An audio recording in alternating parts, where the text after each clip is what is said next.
आपको एक ऐसी खबर दिखाते हैं जिसके बाद यूरोप की परेशानी और बढ़ सकती है। जी हां, खबर देखिए, यूक्रेन पर रूस के ताबड़तोड़ हमले चल रहे हैं। मिसाइल, ड्रोन, आर्टिलरी से ये हमले हो रहे हैं। आर्टिलरी अटैक से यूक्रेनी सेना को भारी नुकसान हुआ है। रूसी रक्षा मंत्रालय ने वीडियो भी जारी किया है इन हमलों का। तो चौतरफा हमले बढ़ा दिए हैं रूस ने यूक्रेन के ऊपर, और जो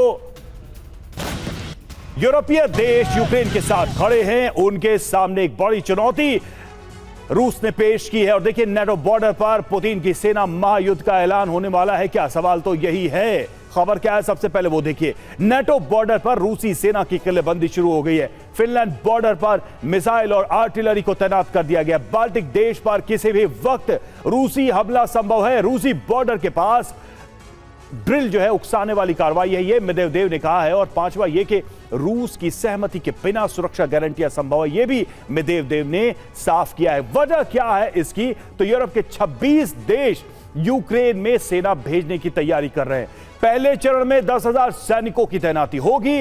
यूक्रेन की सुरक्षा के लिए 3 लेयर सिक्योरिटी प्लान बनाया जाएगा। भड़काने वाली, उकसाने वाली कार्रवाई मेदवेदेव ने बताया, और उसका एक रिएक्शन इस वक्त है। हमने जैसा बताया कि मेजर जनरल संजय सोई सर हमारे साथ है, ब्रिगेडियर शरदेंदु हमारे साथ रक्षा विशेषज्ञ हैं, और प्रोफेसर संजय भारद्वाज हमारे साथ फॉरेन एक्सपर्ट इस वक्त जुड़े हुए। शरदेंदु सर, सवाल यह है कि क्या ये रिएक्शन है या फिर कोई बड़ी योजना है कि अब इसको कंक्लूड करते हैं, बहुत हो गया, लेट्स एंड दिस। देखिए रवि जी, आपको एक इन बिटवीन लाइन देखना पड़ेगा। पुतिन ने एक ऑफर दिया है परमानेंट सोल्यूशन का, कि जेलेंस्की मॉस्को आए, बात करें। अगर वो इसके लिए तैयार नहीं होते तो हमारे पास मिलिट्री ऑप्शन है। हम इतना बड़ा हमला कीव पे करेंगे कि मिलिटरीली आपको फोर्स करेंगे कि आप गिव अप करें, और ये पूरे इलाके में जो रशिया का इन्फ्लुएंस है, अगर आप इस चीज़ को मान लेते हैं और जल्दी समझ लेते हैं तो परमानेंट सोल्यूशन की तरफ बढ़े। और दूसरी तरफ देखिए, जो नाटो कंट्री है, 26 देशों का जमावड़ा, वो तमाम तरीके के अपने डिफेंस प्रिपेयर्डनेस को बढ़ा रहे हैं। वो एक तरीके की सेना यूक्रेन में भेजना चाह रहे हैं। 3-3, 4-4 लेयर के डिफेंस की बात करते हैं।